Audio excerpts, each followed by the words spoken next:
All right, let's go. There we go. All right. We got 4. Let's get in the 6 here before it's officially time to get going. Got spinning wheels going. 1 and 2. Welcome in. Welcome in. It is Thursday morning, the last show of the week. It's March 30th. Man, we're marching through. And it's time for an episode of Broncos for Breakfast. I am Nick Kendell and joined by, as always, Scott Kennedy. Scott, good morning to you. How are you? How are things in Atlanta? Are you still, dry, feet on the ground? What's going on? Yeah, it's dried out. Then it got cold again. Then it'll get hot again. It's in the 30s this morning, be in the 70s this afternoon. So, good stuff. Pollen. I don't know if you know anything about southeastern pollen, but it's bad. Okay. It's bad. You get cloud dusts of pine pollen go by and it sticks on your it's crazy. I'll show you some pictures as we get going.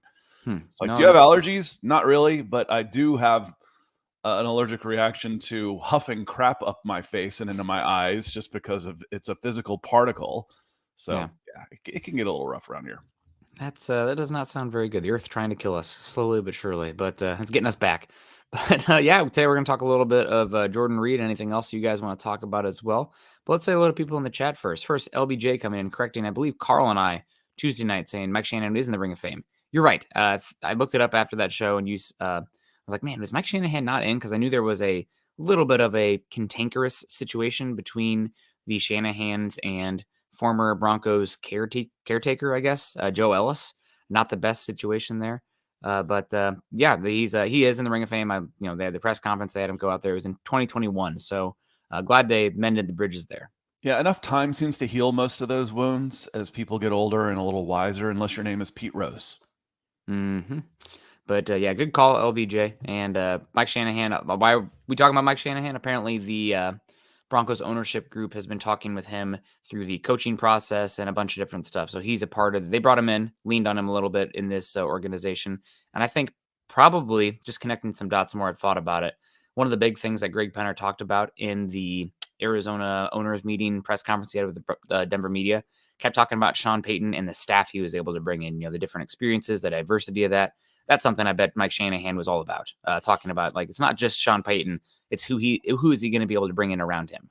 One of the first companies I worked with was a big advertising company, and the guy was world famous in the industry. And that one of his name was David Ogilvy. So one of the Ogilvyisms was always hire people smarter than you. It's not everybody's secure enough to do that, but yes, you want to surround yourself with smart people. It seems simple enough, but there's a lot of people that don't want to be challenged, and they typically end up failing.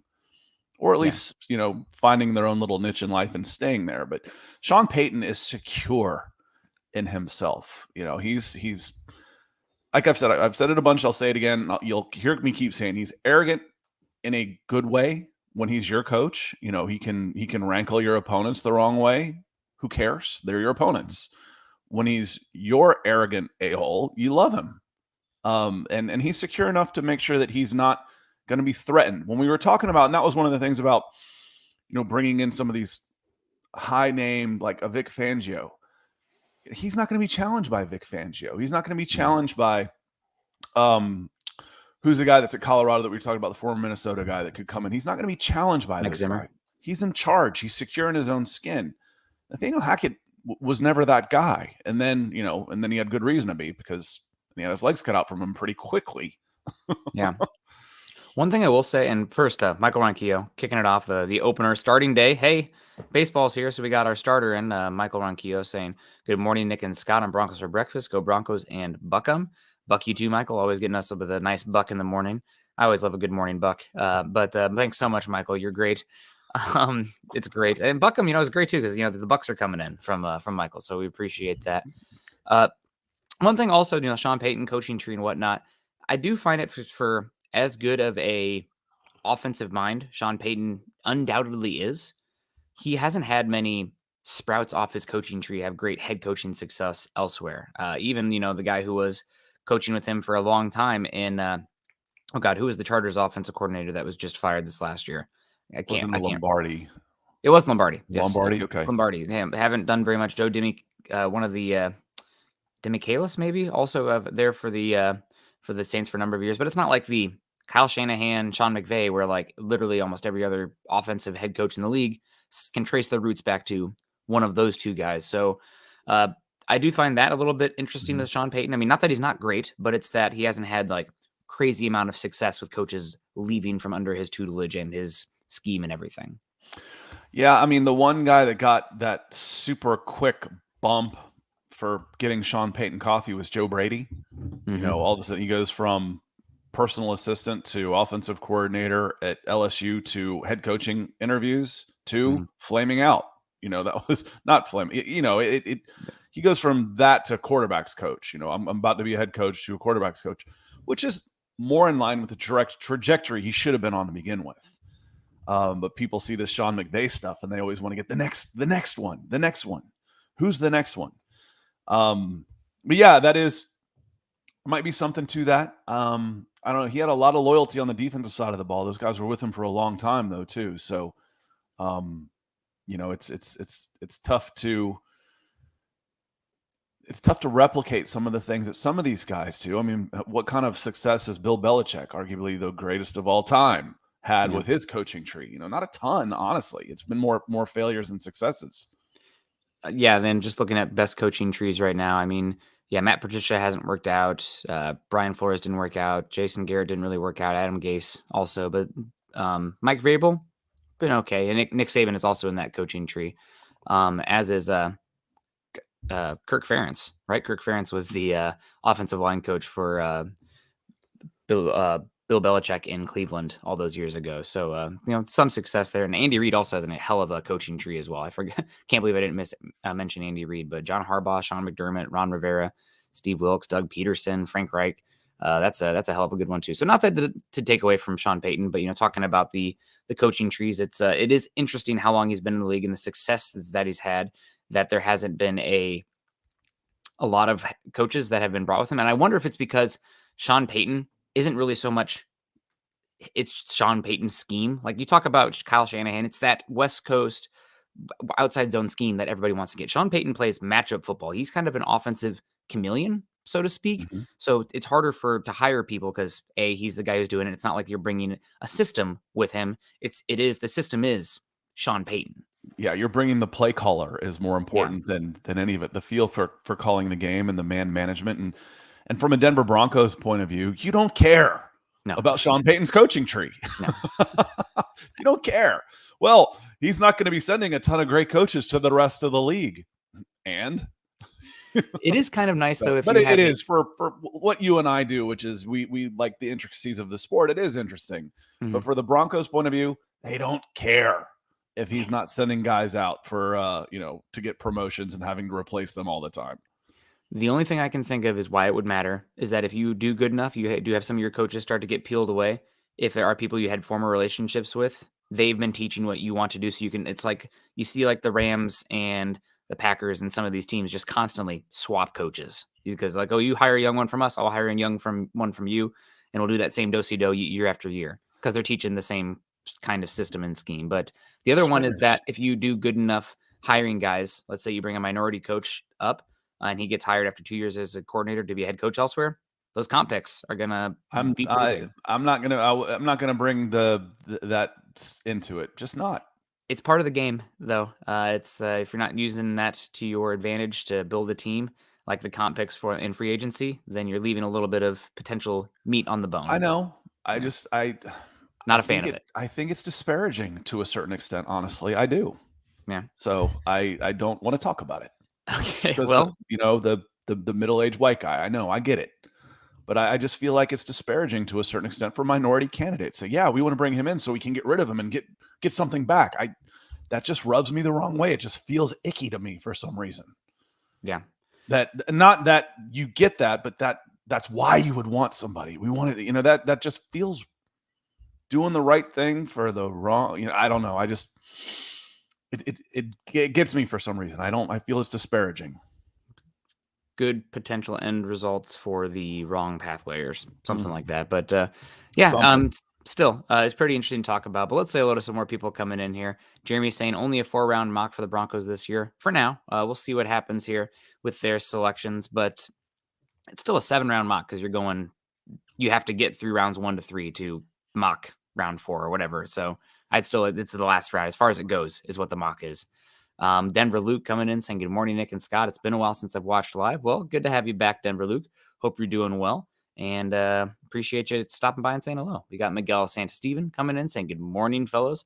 Good morning to you, Miguel. Hope you're doing well. Got our guy Ethan coming in saying, good morning, everyone. Good morning to you, Ethan. Hope you're doing well across the pond. And Miguel says the junipers are bad over here. That was when we were talking allergies and stuff. Yeah. And if Miguel, if you haven't been in the Southeast, you've never seen pollen like the Southeast. It's crazy. Wait until I'll take a couple pictures and post them on here. It looks like an apocalypse event with tennis balls have blown up all over everything. Yeah. We definitely had a few like I should have taken. I had this beautiful like blue-gray cat one time. And she was indoor outdoor, and I called her, and she came out from underneath some bushes and trees, and she was just covered in pollen. I'm like, my God, are you an allergy commercial? This pollen covered cat. I was like, I should have taken a picture. We had some pine trees that like we'd throw the football around or baseball or frisbee or something and hit a branch and it would just be, yeah, just like an explosion of pollen. But not as bad although the Midwest is different too. They had a foot of snow last week, and now there's like really high tornado warnings this week. It's spring. Peter Middleton, hi from Cambodia. Hi, Peter. Hope you're doing well. We were talking about you a little bit last week. Scott and I were like, man, we haven't seen Peter too much here recently. And then you've been in a couple shows back to back here recently. So glad you're back. Hope you're doing well. Glad you're safe and healthy. Montana Altitude. Good morning, Broncos family. Good to see you, Montana. And we also got our guy Chase Wellner coming in, flexing on us. Good to see you, Chase. Donald Williamson saying, morning, Nick and Scott. Good morning to you, Donald. Dom, our guy out there in Albuquerque, saying good morning, Nick and Scott in Broncos country. Shane Hanna, good morning to yous, twos. We say y'all around here. Scott and I have fully embraced y'all and folks. Very inclusive, just everybody. You know, who you talking to? Y'all. All y'all. All y'all. Every single one of y'all. We're not using like Warsh or anything like that, like my family in Missouri, but fixing to. I don't like fixing to. If I'm fixing something, it's because it's broken, not because I'm about to go do something. Yeah. Yep. And Jeremy Sean coming in saying Shanny should have been in the Hall of Fame years ago before Bill Cowher. He should have been. And again, talking about it, you can't write the history of the league without talking Mike Shanahan because his scheme and what he did in the league is being implemented by a third of the teams in the NFL. And granted, you can even trickle up to that with Bill Walsh, but still, Shanahan, the value of the running back, the offensive line, the wide zone. Mike Shanahan is definitely a renaissance man in the league, and his impact is being felt highly still to this day. Sunny days. Good morning. Beautiful sunset picture there. I'm assuming maybe it's sunrise. I don't know. East Coast, West Coast, but a great picture there. We had a beautiful sunset last night here in Seattle. So I'm still riding the high on that. Jeremy, confident when it's positive, arrogant when it's negative. Depends on the mood, right? Dom coming in saying, let's go Dodgers. Ugh, man, Scott, is there a team that Dodgers are on pretty low on my list? The Mets. Okay. That makes sense. For me, it's the Cubs. In the 80s, the Braves were god-awful, just god-awful, and the Mets were good. And I'd go to games, and Mets fans don't have us. It's not just Mets fans, it's fans from the North in general don't have a Southern hospitality of welcome to our house. Let's have some fun. They kind of walk in like they own the place and take over. And were super obnoxious, and they were good, and there were more Mets fans than Braves fans because the Braves were awful. And I learned at a very early age was like, if New York is so great, take your asses back to New York because you weren't traveling to come see the team. You already left New York to come down here. Let's go Mets. So it's Mets for me. Far and away the team I dislike. For me, it's the Cubs.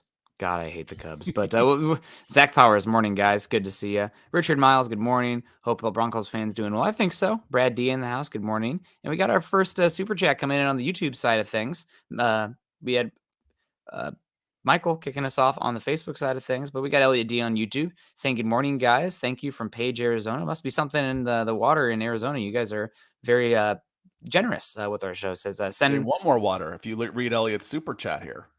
Send more melted snow down this way. Lake Powell needs some help. Well, hopefully you can get some. I don't know what feeds into Lake Powell out there in Arizona, but I think there's another round of rain and storms being hit on the Western Divide right now in California. So you want that rain and snow melt, but let's have it be, slow, nice and easy. Because when it melts all at once and you get a big rainstorm, that's when you have a lot of problems out there. There's no place you're safe from Mother Nature. None. That's true. Nowhere. You name it, and I'll tell you what's coming to get you. Now, some you might like worse than others, or that scare you more than others. People are like, oh, the heat and the tornadoes and the lightning and the hurricanes. I'm like, an earthquake is floods, fires, Tsunamis. Those are no joke out west either. No. CJ Morris coming in with some draft talk, talking Broncos need to draft Lonnie Phelps, edge. I think Lonnie Phelps was at the Senior Bowl, Scott, if I'm not mistaken. He was a Kansas edge rusher, a little bit undersized, but I'm a big fan of him. I think he's definitely got a chance to be a rotational edge in the league, and he's somebody that, let's say that he falls to the 5th round, the Broncos take him, then you maybe are looking to flip a Jacob Martin or a Jonathan Cooper for, kind of like the Malik Reid special, where you get a 6th back or maybe a 5th back and you send a 7 with that player. But it helps reset the room. You get a younger player in the room. You get another 4 years of control in that player. So Lonnie Phelps is a good one. Broncos definitely considering edge right now. I think the room is a little bit, I don't want to say crowded, but I think they could go into next season right now and be okay at edge. I don't think they have like a dominant set of edge rushers, but they got some potential here and they got bodies that you should feel okay with. So if you bring in an edge, somebody's probably got to go. Maybe that's how you kind of start to add a little bit of more depth and more picks in 2024 as well. He was a lot undersized, 6'2", 244. Yeah. And, there were some lighter guys there, but he was small. And the thing is he wasn't dominating with quickness like he should have, considering he was 100 pounds less than some of these guys. So, we're talking 3rd and beyond here. Okay. But he's not a guy I would be, he's not a guy I would be like, oh yeah, you're going to come in, he's going to make a huge impact at edge. Well, frankly, those guys are gone, by the time the including Nick Bonito. Nick Bonito was a 60th overall pick late. The guys that you're expecting to make an early impact, they're gone by the time the Broncos are picking. So if you can get a guy that can develop, maybe so. But I wouldn't be like, oh yeah, Lonnie Phelps, he's going to come in and back some guys up. It's the Jonathan Cooper, Malik Reid area of player, which you need those guys. If you're talking day 3, and especially later in the rounds, you get a productive player. It's a good thing. Yeah. So it depends on where we're talking about getting him. Not in the 3rd for me. No. I said 6th round. Yeah. Okay. no 3rd. He's not going in the 3rd. If I said 3rd, then I'm definitely misspoke. No, day 3. But I'm looking at 3rd too. I'm getting ready to go through this draft and thinking about who I want to take where, and it's going to take a while before I get to Lonnie Phelps. Yeah, no, we could even look in where he goes. But Dark Iron coming in here saying, made the love. How's it going, guys? I'm excited. Live, but okay. Freud says there are no accidents, so good for you, Dark Iron. He just loves us so much. He says excited for special teams this year. Going to be the X factor. I mean, you're talking to a Iowa Hawkeye fan here, Dark Iron, and if you don't enjoy special teams, you're not going to enjoy the football product. So the special teams should be better this season. Sean Payton has talked about it a lot. Obviously, it was unacceptable last season. The Broncos have made moves to improve that unit. They might not be done there either. It's going to probably take a couple years. And talking about Lonnie Phelps earlier, the transition from special teams. The one thing about taking a guy like Lonnie Phelps late is that, okay, he might be a niche, solid pass rusher, but because he's not an athletic specimen, how is he going to be as a core 4 player? Kick return, punt return, kickoff, punt coverage, or that kind of thing. Not the kicking game, not the kickers themselves, but the people who are covering those units, because not the athlete. I like to use those day 3 picks to find height, weight, speed athletes that, like, okay, maybe they don't find a way to the field, but damn, they can run and hit. Traits guys, yes. as George Payton referred to him, you're looking for traits guys at this point. Yeah. Rob saying, good morning, everybody. Will have any updates in the season starts April 11th, or is that completely sealed off of media? I'm not sure about any updates there. We'll see when the news comes. I kind of just ride the wave. When things happen, they're like, okay, the schedule's been announced. That's great. Good for us. But Gary Palmer coming in, 1999, saying, good morning, Nick and Scott, Broncos country, Broncos for breakfast, for life. Go Broncos and buck 'em. Good to see you, Gary. We appreciate you. Thanks for coming in, Gary. Good to see you as always, and thank you for the support, my friend. Big time, Gary. Barry's always really generous. Kevin Gray, morning, Broncos country. Hope everyone's doing well. Good to see you, Kevin. Always appreciate you coming and saying hello. Mason also mentioned another guy on the edge rusher spot, Christopher Allen. Christopher Allen's a lottery ticket. Maybe he felt undrafted despite having some tools and traits. Makes me worry about him maybe long term, but we'll see. If he does anything this season, you get him. Maybe you're even more crowded in that room and you trade one of those guys regardless. But no such thing as having too much quality edge rusher. If other teams are taking your worst players, that means your room is probably pretty good in the back end and a good rotation. Michaela, good morning, guys. Good to see you. Also sent a super sticker, Michaela. Thank you so much. Or is this your son coming in? I saw that he said hello yesterday, Cooper, but we didn't get to him. But hello, Cooper, I think if you're there. Michaela's going to be on tonight, actually, in the Oh, hell Superstar yeah. segment on Mile High Huddle. That's awesome. I mean, I'm sure Cooper will come in Looking and say forward to hello. seeing you again. We appreciate it. Quentin coming in. Quentin, always appreciate you. $20 coming in orange. You guys are killing it today for us. Good morning to you. Hope you're doing well. CJ Morris also says he's a KU fan, so he's a little biased. That's okay. Doesn't mean you're wrong, as Scott would like to say, but we'll see what Lonnie Phelps does and goes this year. For sure. That's one of my favorite phrases. I might be biased. It doesn't mean I'm wrong. We're all biased. Some of our biases are stronger than others, but bias is what makes us who we are. Yep. That's your personality. We're all biased. Doesn't make me wrong. Yep. Yeah, without a doubt. I mean, have you messed around with Chat GTP yet? I have not. Okay, they like one of the big things that says like right away is like not all the information is correct. There's biases in here and whatnot because a human built it. Yeah, there's bias in everything. Now, trying to be neutral is recognizing your bias and compensating. And a lot of times, as negative as I am, I overcompensate. So when you're a cynic pessimist like me, you overcompensate for your biases to a certain extent. I'm unfortunately the same way with. So don't take this guy; he's terrible. With Iowa guys, I'm like, oh, you're biased Iowa fan. I'm like, I mean, I try to say it as it is, and I overcorrect. I'll give him a round down to fight my feelings. Philip coming in. Thank you, Jamal, by the way. Yeah. I appreciate the support y'all coming in like that strong. Yeah, Jamal always says hello, and he also says good morning, Broncos country, with a cup of coffee. Philip Hagginson coming in. Good morning, everyone. Good to see you, Philip. We really appreciate you. And Jamal says good morning, Broncos country.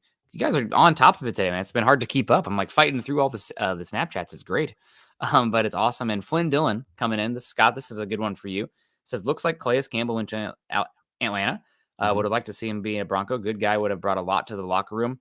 Yeah, he would have, and he's going to do good things in Atlanta, and I'm happy for him and good for Atlanta making some moves this season. Getting a guy like that kind of says that maybe the arrow is pointing the right way in Atlanta after a long bout of dead cap. Yeah, we talked about this a little bit yesterday, just that this is a little bit of a statement signing for the Falcons, like, hey, this team's ready to turn the corner. Maybe not compete for a championship, but turn the corner.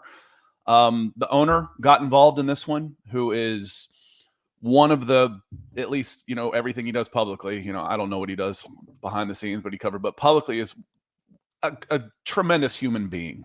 Spent a lot of time, giving back, and a conversation with Campbell about life after football, I think sealed. It was a 1-year deal. What do you do in the community service, charities, buying into the vision of the team, that type of stuff it was almost secondary.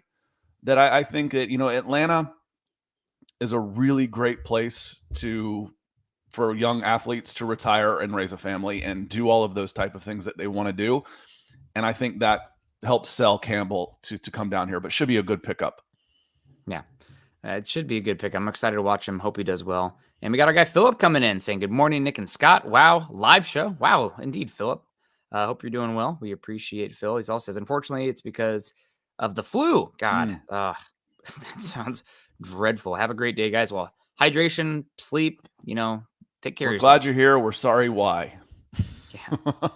God. We're sorry why you're here because you're homesick, but we're glad you're here, and hopefully we can help you kill an hour, Philip. My wife will tell you, but I am the world's biggest baby when I have a cold or I'm not operating at like high function. If I feel bad, I shut down. I'm like, yeah, I'm going to sleep forever. It's 8 p.m. I'm going to generalize here, and I'm going to just go ahead and say this is generalization, but men and women, it's like men are the biggest babies about, the little things. And then it's like, oh, my leg's broke. It's fine. I'll walk it off. But the little things were awful. Just awful. Take care of me. I don't feel good.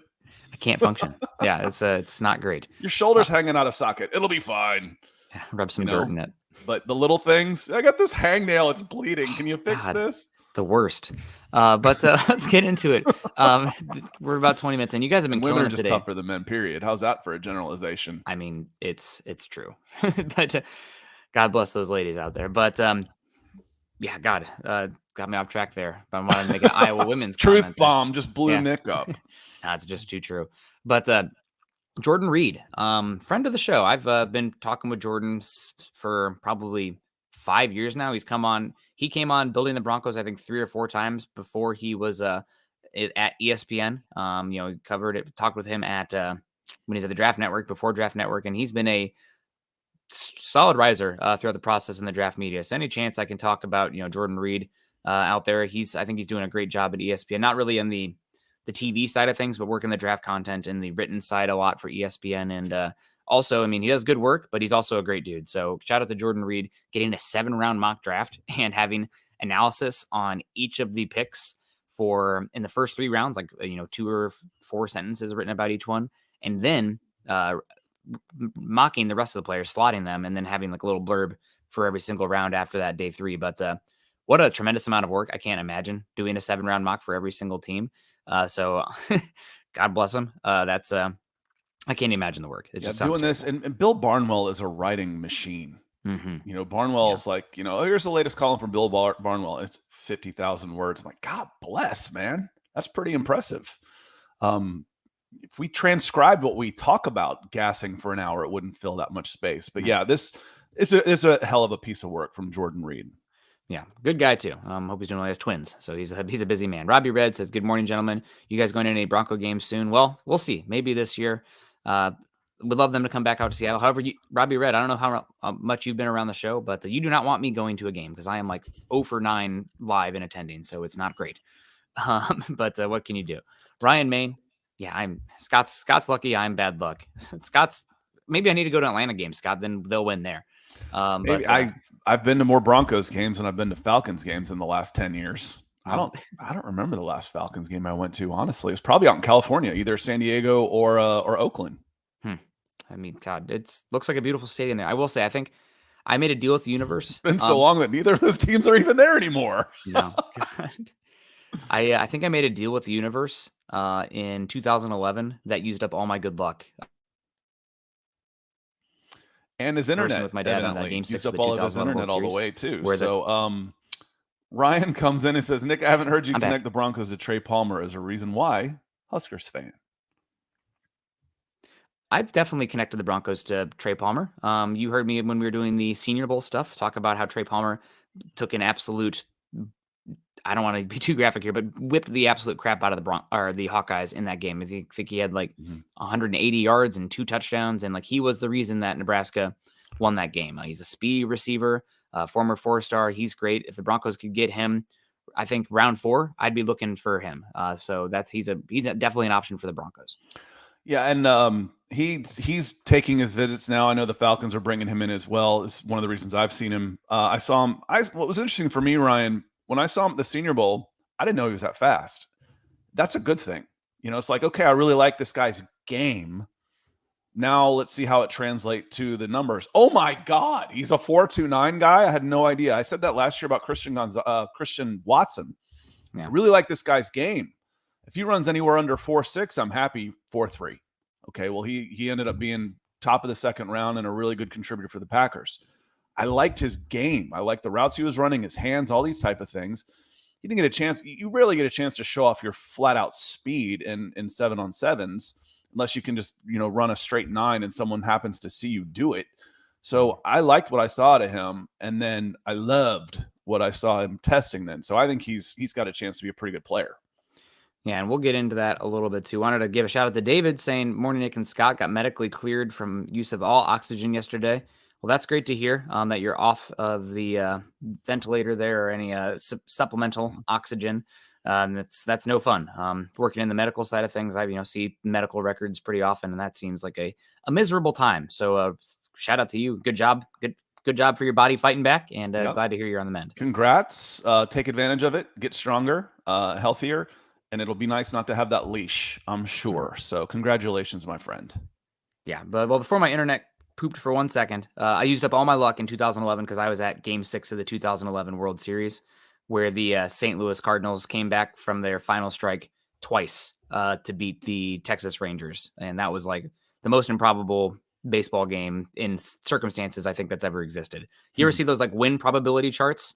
It looked like Oh, a I'm freaking familiar with them. I've yeah, watched, Braves. remember, I've watched the Atlanta Falcons for Number years. Falcons too. Well, that one with the Cardinals versus the Rangers was unbelievable, being down to their last strike twice. David Freese, if you're ever in St. Louis and I bump into you, free drinks for sure. Doug Reichel coming in, beautiful cat. I always love the pretty kitty here. Now I see a Saying, cat. yeah, Yeah, now that I know what I'm looking for, because I blew it up over on this monitor over here. I'm like, oh yeah, it's a great cat. So yeah, thanks for coming in with the stars. And let's get into this. We're already 30 minutes into this. I want to get into this mock draft while we still have yeah. time. Yes, absolutely. So the Broncos, third round picks here. He's got them picking 67 and 68. And for the first pick for the Broncos, he has them going with the guy that I mocked the Broncos a lot. A guy that I haven't mocked him there as much since the Broncos got Zach Allen. But again, no such thing as too much pass rush. Zach Harrison. He writes Zach Harrison, edge rusher from Ohio State. He writes that the Broncos need help off the edge, and the 6'5" Harrison is long and an intriguing defender. He still needs polish as a pass rusher, but his traits are worth betting on in hopes of unlocking the next stages of his development. He's never topped 3.5 sacks in a season in 4 tries for the Buckeyes, but he could be better pro in the right system. Yeah, Zach Harrison is a very linear, long power pass rusher. He's not a guy who's got tremendous bend, doesn't have tremendous flexibility, but he is a great tester, and he's got incredible length. I think he has 35-inch arm length or something ridiculous like that. Former 5-star recruit, just never was fully unlocked at Ohio State. And Scott, I don't know how much you followed Ohio State the past few seasons, but they were a defensive powerhouse, like developing players and whatnot.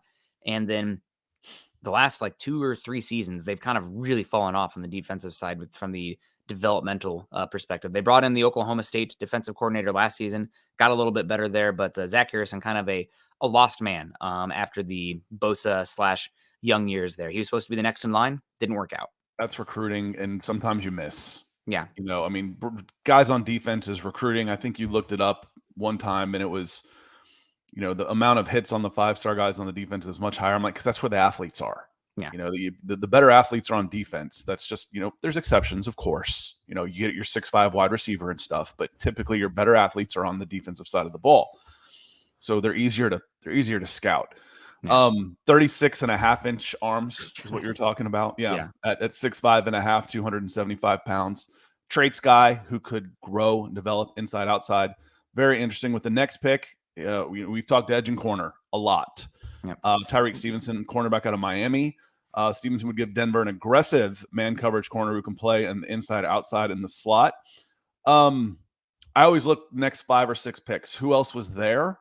And start wondering what else could I have done? And I probably could have found a spot if I'm making a change here for Cody Mauch. Guard center out of North Dakota State goes 71 to the New Orleans Saints. You've addressed left guard. You've addressed right tackle.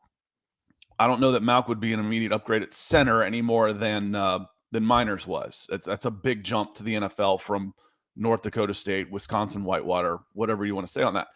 But I also said coming into the free agency period, I knocked it down to 5, but I said all along I want 6 new offensive linemen between free agency and the draft. You've gotten 3 now, 2 starters and a 90-man backup guy and Kyle Fuller at center. I still want at least 2 more, and Cody Mauch available at that spot coming on the interior would be a pretty good pick. That might be where I'd gone in that spot, Nick. Yeah, the thing about Cody Mauch is that I think he's purely an outside zone kind of guy because he's built like a tight end. And I think Sean Payton probably wants a little bit more girth and mass. He's powerful, though. Yeah, maybe I'm just thinking, I'm looking at him and all of a sudden, Miners is coming to mind. Yeah, I don't think he's or as Dylan big. Radins or somebody like that, and they're just the small school, and I'm getting those guys, but I like him. I really do. Yeah, he's a good player. Tyreek, real quick again about Zach Harrison before we move on. Zach Harrison probably would have been thought higher if he hadn't suffered a minor hamstring injury before the combine and didn't run. He did not participate in the drills. If he did, I'm not sure where he'd be going, but I think he would have tested extremely well given what his high school recruiting numbers are, and maybe he would be higher. Now, the production isn't there, but you're betting on tools and traits. That's just the reality of the position. And honestly, if you could combine Nick Bonito with Zach Harrison into like one player, they would be a top 10 kind of pick, because Bonito has the finesse, the bend, the burst, where Harrison is a very strong, powerful, lengthy size guy. So you pair those two together in a rotation, and you have a starting caliber edge with two players playing those different roles. So it is an ESPN Plus article for those of you on the link. Just as a heads up, you'll see aggregate pieces of this, and we'll talk about it on this. But as for the full 7-round mock draft, it is a premium article. Yep. So shout out to Jordan Reid again, going through his mock draft, and also Tyreek Stevenson. I mean, we went through the mock draft, the Falcons one, I think, the other day, Scott, or recently, and every single time we've come around like the second, third round, it's like Tyreek Stevenson's a good cornerback. I mean, he'd be a good fit here if you're looking for depth at corner.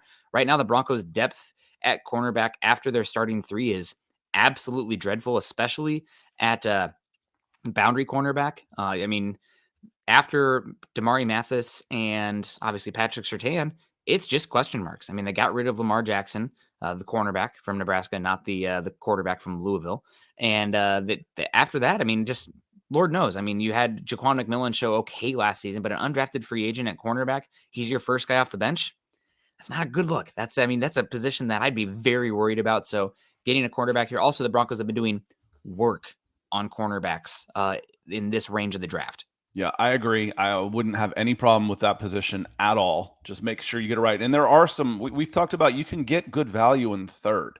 There's some corners that are still in here that I really like that were available in his draft. And that's why we do mock drafts. It's not who are you going to take? It's who could you possibly have available when it comes up. Let's learn about these guys and we can hindsight grade them. It's fun.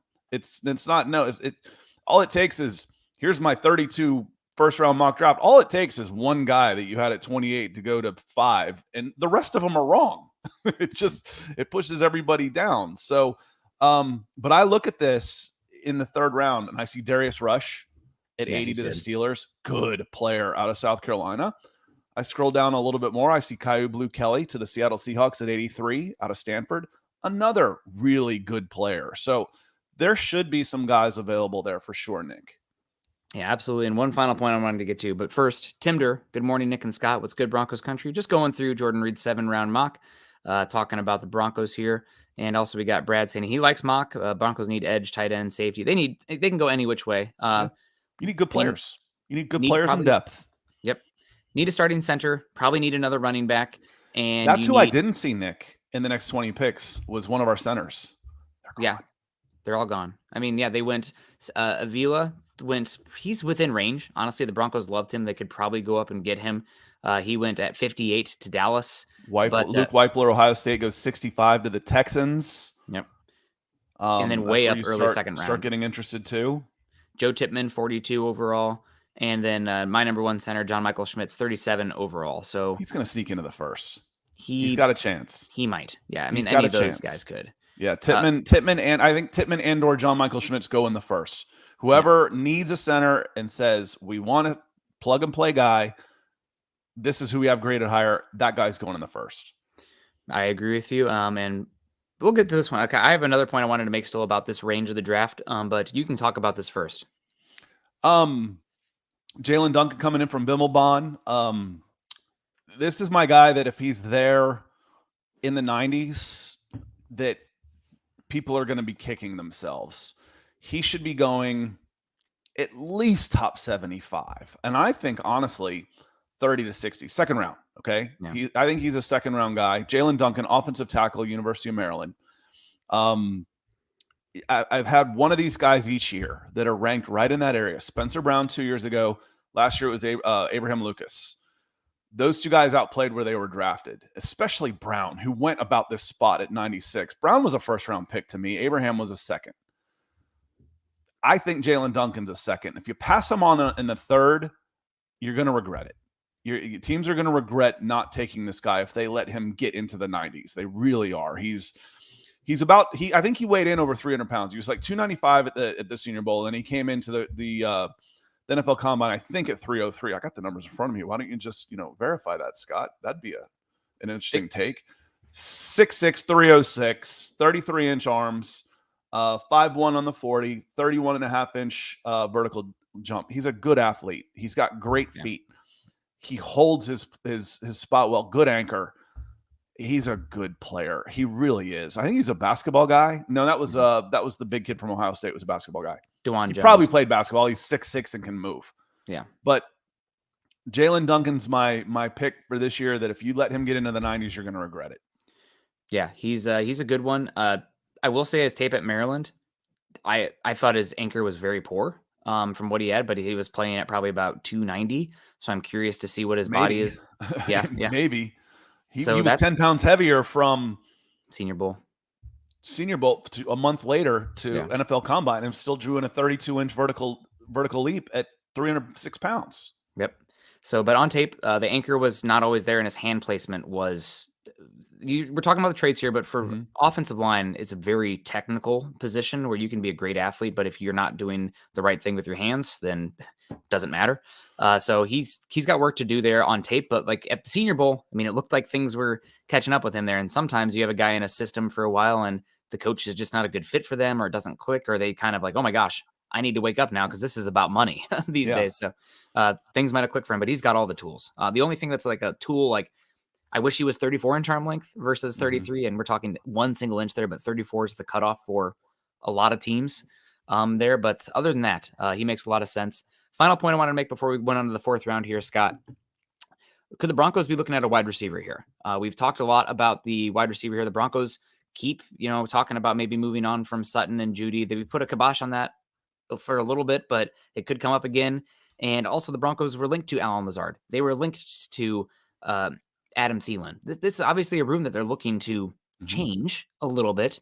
And this 3rd round is where I think you have to be thinking wide receiver for the Broncos if you're going to end up taking one, because all the ones I like pretty much go off the board around this range. So Marvin Mims went. Let's think about it logically, Nick. How many wide receivers did you have last year for the Denver Broncos? 2. That's right. You had 2. You had Sutton and Judy. You had a roster full of guys, obviously, but Tim Patrick wasn't healthy. KJ Hamler wasn't healthy. You had 2. You need more. You don't know for sure what Tim Patrick's going to bring back. I'm not counting on anything from KJ Hamler because he hasn't shown me anything in 3 years. So you need wide receivers. It'd be great even if you have Marquez Callaway comes in. Okay, that's a nice depth piece. You're wanting him to be 4, 5, or 6. Yeah. But you could absolutely, and there's good wide receivers here. We're talking about Trey Palmer. Here he is at 98.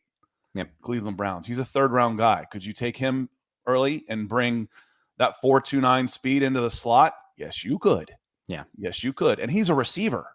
He's not just a fast guy. Oh, Jalen Virgil. No, Jalen Virgil is a track runner who's out there playing football. Trey Palmer is a receiver who's fast. There is a difference. Yeah, and just the names, I've mentioned these names a lot on here, but again, this is the range where these guys are going, and I think it could make a lot of sense. So the Broncos, I think, are looking mostly for speed at that position. So you mentioned Trey Palmer. I don't know if I'd take Palmer at 67, 68. If the Broncos trade down from one of those pick and they're picking, 80 to 90, yes, sign me up. But the names that in that range for 67, 68 that are really close, clumped to this pick are Marvin Mims went 62. For sure he could be there, 67, 68. From Oklahoma. He was awesome at the combine in the drills and whatever, and great film as well. Then you also have a little bit further down from where the Broncos picked up 4 wide receivers in a row. And I think 3 of these guys make some sense for the Broncos. Tyler Scott goes to Atlanta. I love Tyler Scott. I think he's definitely on the board for the Broncos in that spot. And also a guy that we mocked to the Broncos round 4 on Tuesday in Jaden Reid from Michigan State, who's a returner and was awesome at the Senior Bowl. Ran a 4.45 40, 33.5 vertical, tested extremely well, was a special teams guy as well. I think he was a Big Ten special teams player of the year in 2021 as a returner. So big play threat guy who could be awesome for the Broncos there. I think wide receiver is very much on the table with those names listed specifically. Yeah, I agree. Even if we're not trading Sutton or Judy, why do you need a receiver? Because you only had 2 last year. You only had 2, and both of them spent a little time injured as well. And it sets the table to move on from either of those guys the following season, which guess what? If you need to, but you definitely need wide receivers. Yeah. So again, and it's a health factor. So Yep. absolutely. Going down to round 4, the Broncos pick at 108, and here's where they go. Interior offensive line. Denver Broncos take John Gaines, guard / center. Maybe I don't know too much about him, honestly. Oh my gosh, Scott, you're gonna pull up his mock draftable then, or his ROSP, or whatever you want to call it, Out of because UCLA. yeah, he sorry to interrupt, but he tested like he was the one player who hit that like short shuttle threshold that like all the elite interior offensive linemen have had, and he is an athletic. He tested like an absolute freak. His tape was a little bit up and down, but if you're looking for a ball of clay kind of guy on the interior, he was like the single best interior offensive line tester in the entire combine. Uh, He was 6'4", 303, good arms, 33 and 5/8, a 173 split, which was amongst the leaders, and I think it may have been number 1 at guard, and then a 4.45 shuttle time, 7.31 L cone, 32-inch vertical leap. So solid, yeah, solid. A little light, yes, and again, those numbers aren't that much different than Jalen Duncan, who is taller and has a wingspan. So when we're talking about athleticism and stuff, you could go this way for sure. I'm not wowed by it, like, oh my God. yeah. But yeah, an athletic guy. You talk, like you said, a ball of clay. If I'm in the 4th round and I can get an athlete like this, I haven't seen him block. Is it, how's he do at the point of attack right now? That's my biggest concern is, I especially with what Peyton is going to want to try and do. I want someone who is a mauler first, and then we can worry about the athleticism. I don't think there's any reason to compromise on that. So I don't know too much about him, flat out. Okay, well, I'll share his Just the questions I have. yeah. His mock draftable chart here is pretty damn special overall looking. So again, tape was not all great there, but the look at his number 1 comparisons here. You got Joel Bitonio, you got Ali Marpet, you got Rashawn Slater, you got Braden Daniels. I think a little bit further down you have Joe Thuney, and he's like 90th percentile, 93rd percentile above in every single athletic testing for guard specifically. Oh, so you know who that looks like to me? That looks like a center. And let's put him at center. Let's see what happens That here. that looks like a center. It might just be interior OL, but that looks like a center. It's like, okay, well, he's a little light for a guard, but he's athletic as hell. Center. That looks like a center. Yeah, because you don't necessarily you don't necessarily want those 330 guys at center. You want guys that can move a little bit more, but still hold up. They don't have to be obviously as strong as the guards. They just can't be as weak as Cushenberry's been. Yeah. So John Gaines is a player that athletic ball of clay, probably not somebody you want starting day 1, but again, tested like a freak. If you're going to bet on traits, that's one that would be interesting there. I know that he was one of the guys that after the combine, everybody's like, okay, pay attention to this one. So John Gaines there. Other players here for the Broncos that I was interested in this range.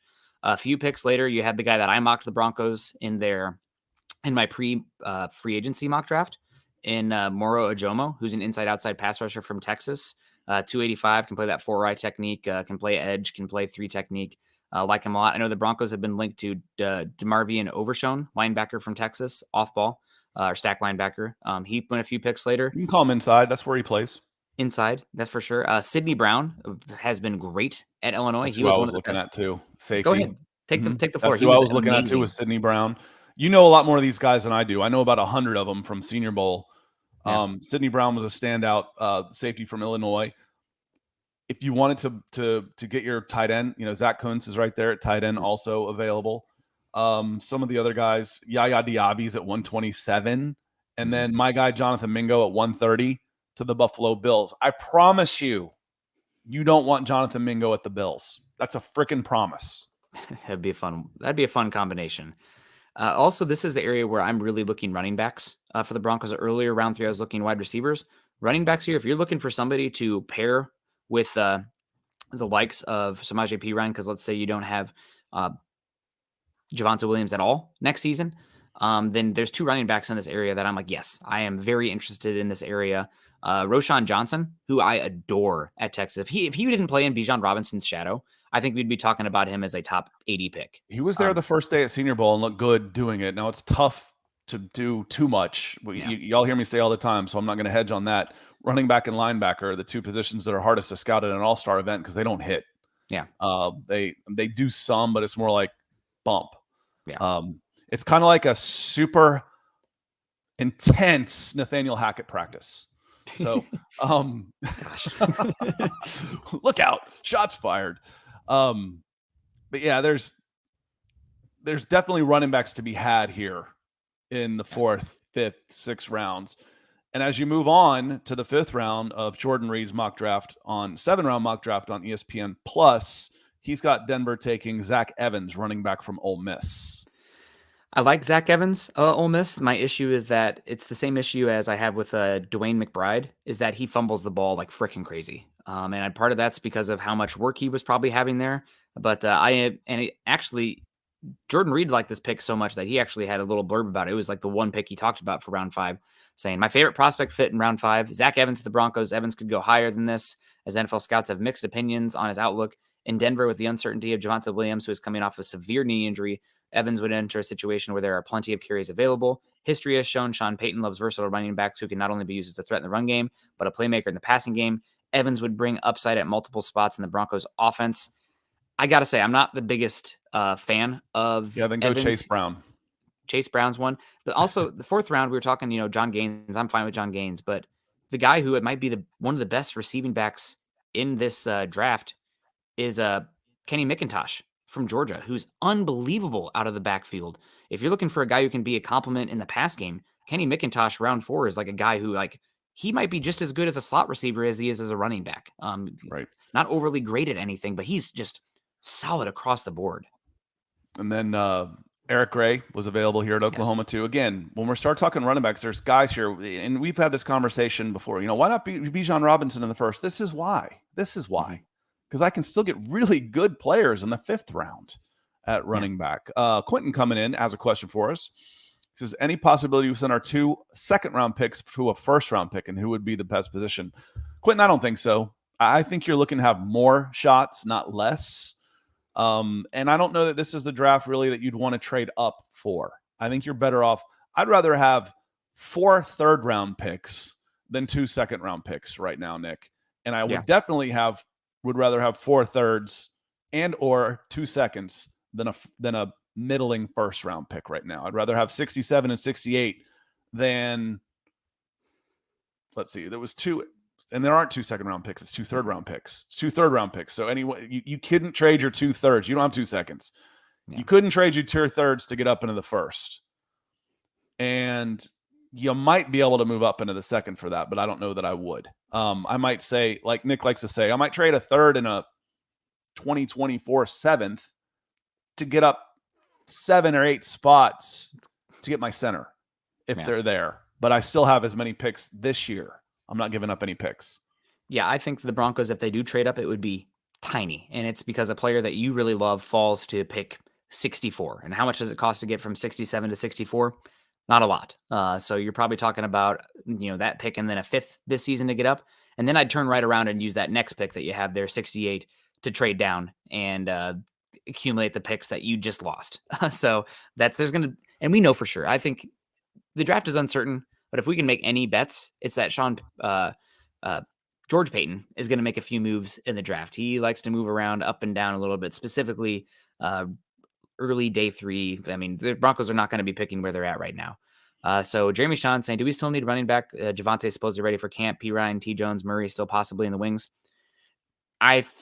From what I've gathered here, the Broncos people in the PR front of things really backed off from the Javonte Williams being ready for week 1 of camp. After that happened and the more people got their claws and dug into that, Broncos front office and people that are connected be like, whoa. We said anything could happen. The world could end tomorrow. Javonte Williams could be ready by week 1.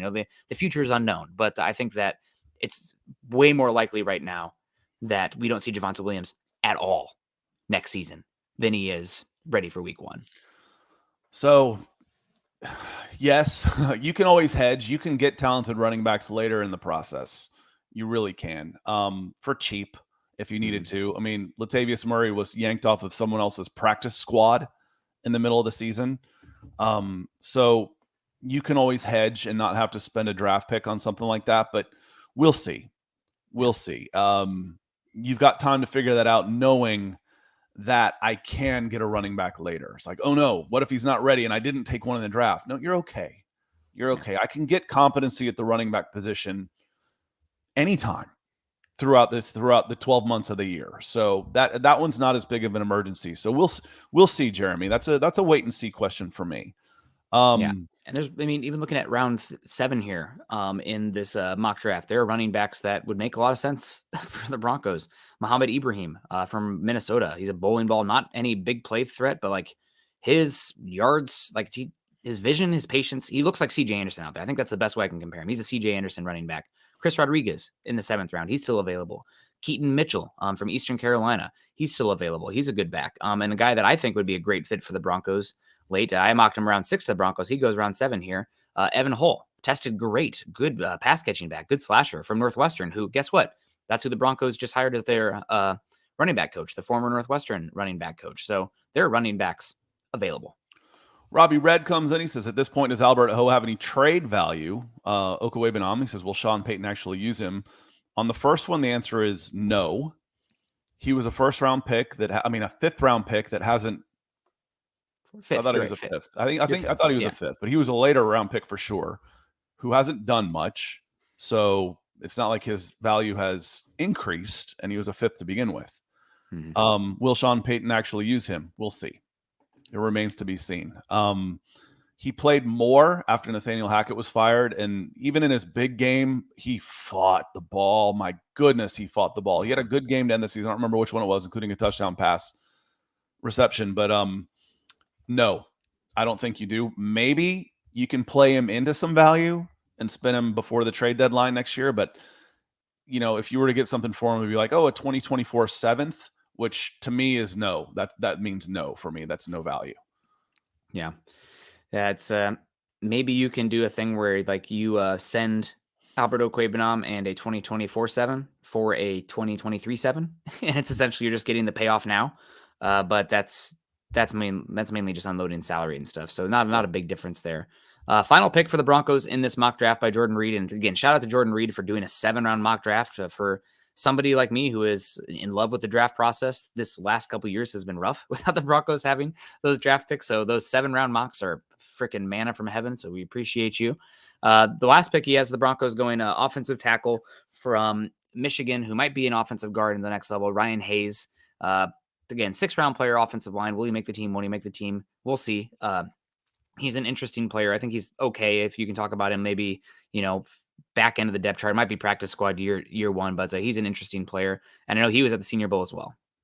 Yeah, this is Ryan Hayes at right tackle. And what was interesting about Hayes was he had a really rough first day. So if you're asking me here, I was like, my goodness, he was one of the worst performers. He got better and better as the week went on. And as soon as they went to live, like he got his lunch in the first day of one-on-ones and ended up, I'm looking at this file I've got here. I ended up with like a 5-minute highlight reel of him winning reps, right side, left side. Now, a couple of these are against Andre Carter. So, those are the one-on-ones. But I have him here live reps, and the arrow will pop up for you. Here he is at left tackle, pulling out. Look at him getting downhill. He's a good athlete, good frame. Right tackle here. That's kicking a guy out well enough to get into the run, open up some run lanes. Here's Andre Carter again. Poor Andre Carter. He had such a tough week. Yeah. But Ryan Hayes in the 6th, I'd be all about that. Or in the 6th round, because you don't have a 7th. I'd be all about that. I think that would be a good pick. I don't want him to start right away, but I was very impressed with how he bounced back from such a rough start at the Senior Bowl. I really was. And if you go look at his video on my channel, there's 4 minutes of it, I think, youtube.com/Scott Kennedy. You'll like what you see, especially for that round. And he's big. Ryan Hayes, Michigan, 6'6" and a quarter, 298 pounds, 7'3" elk cone. So we saw some of that movement as he got downhill there, had a nice lean to him. So 6th round, I can live with that.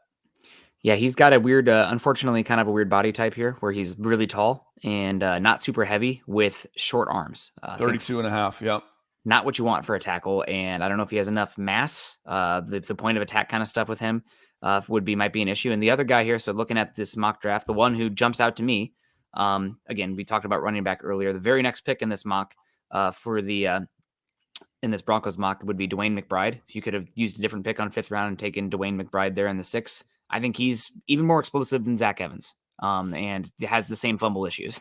So maybe wait around. And also, then the guy who really stands out to me is Emil Ekiyor. That's who I was just about to say, too. There's your center. There's your project center. Jacksonville Jaguars at 208 have Emil Ekiyor, center, University of Alabama. Yep. And then you could have gone a different position round 4 there. So, again, you never know what's going to happen. There's no issue with them taking both of those guys and then seeing how it plays out. Maybe Quinn Miners has injuries again, then you're pushing the unit, and maybe you can get younger, cheaper there and give Zach Strief some talent there on the interior. But Keith Brugman with a final question, unless we have some super chats here from some closers saying, is there a player in the draft that will be available for us that would change the direction, look for the Broncos on either side of the ball? Okay. Yeah, I have one for you. A-Chain. Devon A-Chain is a running back from Texas A&M, and he is an absolute track star. He was taken late 3rd round in this Jordan Reid mock draft. His range has been for anywhere I've seen from 50 to 90. He's a mid day 2 player, and he's one that if the Broncos added him, he would be a completely different skill set than the Broncos have had on this roster for a long time. I mean, he is a home run threat at running back, super explosive, big play threat, and could be a really interesting weapon for the Broncos. Keith, I'm going to come back to you. I want to say hi to Gina Cooper, who says, good morning, Broncos country. Hope the coffee is hot. I still got a Mine's little empty. Your day is starting off on a good note. That it is. So thank you very much for the stars, Gina. Appreciate you being here. Keith says, yeah. And the thing is, Keith, look at it this. If these are the players that were taken in the 4th, now obviously that's not it, but how many of these guys will be available? Some of them should. I see half a dozen of them here, Nick. Mm-hmm. And I don't know all of them. Jonathan Mingo, we mentioned him. Tank Dell, jitterbug wide receiver that you can throw on the slot as a punt return guy too. Let me cheat and go on a defensive line and not just wide receivers, and I can say Yaya Diaby. He was excellent at the Senior Bowl, excellent. And then edge, I'm pretty sure what his testing numbers were solid too. Edge, Louisville, Yaya Diaby, he was 6'3 and a quarter, 265, 34-inch arms with a 4.5, 140, and a 37-inch vertical jump. If this guy goes 150, someone should be fired. A lot of people should be fired. Yeah. Nick mentioned Kenny McIntosh, another running back that could go. So there's lots of players that could make it, that could be impact players for you that you could get in the 4th round. And I'm just trying to think positionally, what positions have this best learning curve or the smallest learning curve? It's running back. And I was going to say, usually it's at a position that you don't think of as high value. You can have high impact, but maybe I can get a starting center in the 4th round because they're not valued as high. Well, let's go talent in that case then. Let's get a high talent, if not a high value position. And if I can get lucky on a guy like Diaby falling or a wide receiver in the 4th, and then even better. Yeah, I think almost everywhere on defense and offensive line, you're not probably going to have the massive day 1 impact. But you never know if those guys happen. DWI guys coming in saying, great show, gents in Broncos country. Everyone have a great weekend. Ethan, you have a great weekend too. It's funny. Yeah, you guys said you mentioned closer, and it's the cheese for Ethan. It's the bat signal. So there's the closer coming in with that beautiful raspberry color. It's almost berry season here in the Pacific Northwest, so I'm getting excited for that. We have the best farmers market berries. It's unbelievable. And you need more hobbies, Nick. I went on a hike. You're getting excited about berry season? Good Lord. Who's the 50-year-old and the 30-year-old in this bunch? Last year I did a 15-mile hike, and we had a hike that... I'm just teasing. Berry season means bear season. Yes, it does, but I did a hike last season in Rainier where I hit 4 different layers, and I was able to find 4 different berries on the exact trek, and ate them all: salmon berries, huckleberries, blueberries, and thimbleberries. Ate them all, pulling them off the branch. I'm like running ahead of my group and just like scarfing down berries, and they catch up. When and you're run out there ahead. camping, watch out for those dingleberries. Gotta watch out for those too. Thank you for everything.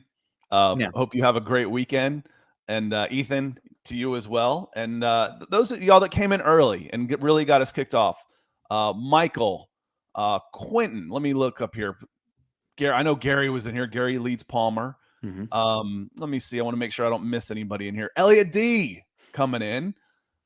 Gary, Michaela, we'll see you tonight. Quentin, Jamal Killings, killing it. Philip Hogginson for sure. And then to finish us out on Facebook, Michael Ranquillo. Yeah. Thank you very much. Killing it again. Yeah. Great. And yeah, Keith says Huckleberry season's huge in Montana. It's amazing. I love Huckleberries. Gina last time. Potential to build on depth during the draft this year, I believe, for availability of players. Once third, fourth round, we should be sitting pretty good, and definitely have faith in Sean Payton with his veteran experience as a coach going into the draft this year. It's a big year for Sean Payton. It's a big year for George Payton. Draft last season, a little hit and miss.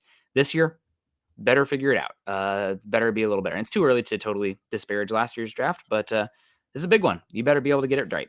So thank you guys so much. We appreciate you. Got draft season. We talked. I was like, what are we going to talk about today? I guess we can do the Jordan Reid mock, and we can still go on for probably another 30 minutes here with some of these prospects. Yeah, good thing we didn't have a first and second round, huh?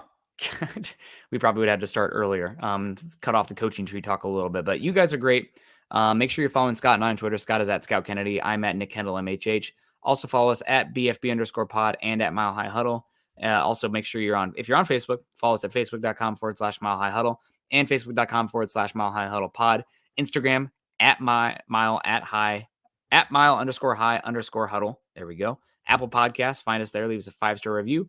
And as the ticker says there underneath, if you're joining us on YouTube today, please like, subscribe, share, hit that bell notification so that way you know when we go live. And if you're on Facebook still, click the thumbs up on the way out. We got way more viewers than likes, interactions here. We got the wow react from Chase Wellner. God bless you, Chase. I always love the funny reacts on there. So appreciate you guys. Scott, plans this weekend? What's going on? Baseball, naturally. Okay. That's fair. So baseball, and because softball's off this weekend. So we'll be in tonight with the Mile High Huddle crew. Zach and Chad, and Michaela is joining us tonight. Michaela Israel is joining us tonight.